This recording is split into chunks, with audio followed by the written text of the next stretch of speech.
What is up, you guys? It is Avalon was taken here, and welcome back to the Robocraft video. Today I'm going to be showing you, in my opinion, the fastest method to get Robits in Robocraft. If you've seen my last video on how to get more Robits, you know that there is no really secret way of getting it instantly. So these tips will be the ones that I've benefited from, and also some ways to manage your Robits, so you have a good balance between the amount of Robits you have and the items you have in your inventory. Okay, so there are a lot of important things to cover.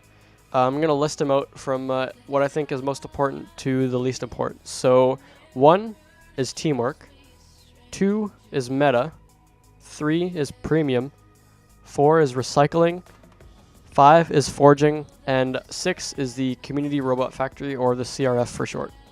If you master all of these, you will have a lot of money at your disposal in the least amount of time. If you would also like to learn more about teamwork and meta, you can check out this guide by Flypaste for a more detailed view on meta, fighting, teamwork, much more stuff. On that note, we shall begin. So let's start with teamwork. Teamwork is one of the most important parts of Robocraft, and rightfully so. No matter how good you or your bot is, a team that coordinates is a million times better and is a winning factor in a game. One of the reasons is that you can't be where your team needs to be if you're just one person. The map is huge. Usually it's recommended to party up with other people, and even better if you know that they're good or if they have some knowledge up their sleeve. So yeah, back to the teamwork part. If you aren't queuing with anyone, it's best to use a bot with good combinations of weapons. For example, if I have plasma on my bot, it might be good to maybe take rails for longer ranges, or flak for some defense against anti-air. Or maybe if you're using the lock-on missiles, LMLs, stuff like that, it may be best for you to use something that uses less power, such as SMGs. If you're using flak, usually the SMGs just under the Devastators do close to the damage of the Devastators, but use close to no power if you're using the max amount. If you have a party up and running though, ask around, see what the types of guns and movement your friends are using. Try to complement their playstyle with one that helps them. There is one exception though. One gun that you should mostly be using if you have the space for is nanos. In my opinion, every bot that stays with their team often should bring nanos. There are 3 types of nanos, and they all have benefits. The common ones, the builders, can sustain their own power, meaning you don't run out of power using them, but they heal pretty slow. Usually you'd only use these if you have a really power hungry bot, like LMLs or ions for close range, but they are small too, so they fit in many places where the bigger ones can't. The rare nanos, also known as the menders, are a balance between heal rate and power consumption, and are considered the best when it comes to healing in general, because they are mostly flexible in all situations. These ones take a little bit more energy than the lower ones, so you can run out of energy much faster over time, but it still takes a while for you to lose all your energy. You also heal much quicker, meaning they're good at sustaining a decent heal rate during combat as well. The last and epic type of nano is the constructor type. These are the ones that heal the quickest, but is the power hungriest of the 3.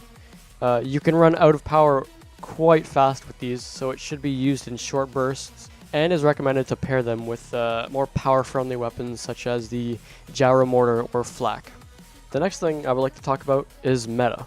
To some people, meta is short for most effective tactic available, but most people just say meta as it's faster and it sounds cool, I guess. Basically what meta is in Robocraft, it is the botter type of movement weapon that dominates the most out of every other type of movement.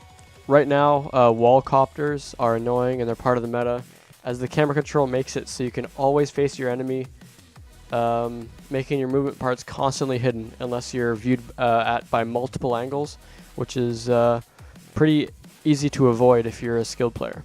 There's also another type of metabot that currently has no name, but is everywhere. This type of bot is one showcased in the gameplay you're watching, and it features a laser leviathan, the highest tier of laser, on a low CPU bot. Low CPU bots have higher damage boosts, so these bots are purposely built with a high damage boost in mind, and are paired with something devastating like a mega laser. Each shot literally has the damage of the highest tiered rail, which is crazy. Sounds overpowered, right? Well, that's what the meta is, and the reason it's in this list is because if multiple meta bots are used in a match, and if the right weapon combinations are used in a party, then almost nothing can stop you and your team.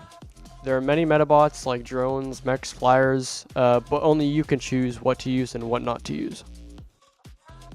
So my third tip is premium. Premium doubles or can even triple your earnings. So if you're about to buy premium, or if FreeGem decides to hand out premium codes, it's highly recommended to sell your stuff that you don't want during premium or between that time frame of when you have it, so you get the best for your money. And plus, you can paint your bots whatever color you want, which is always a plus. I had almost no Robits before I bought premium, but if I knew that I were to get premium, I would sell the stuff I don't need. And I know that if I waited, the outcome would be a lot better. So yeah, this is how much I made in a little over a day, selling stuff and playing once I bought Lifetime Premium, which is pretty sick. Next up is recycling. I'm actually going to merge recycling and forging into one tip because there are similar ways to master these. I'm going to tell you what to keep and what to throw away. I'm also going to tell you after those what is optional and what is preference based, as we all like different bots. So let's break them into categories. You should keep, for cubes, you should keep all cubes, regular and light, but with the bodybuilder update, the regular cubes are actually free to forge and you have a practically unlimited supply of them. So yeah, all regular and light cubes, all arrow rods, all this is preference based, and all helium. For the movement, you want to keep higher level wheels. This one is extremely preference based. Personally, I don't like wheels, but there are a lot of people who do, so I just keep them on here.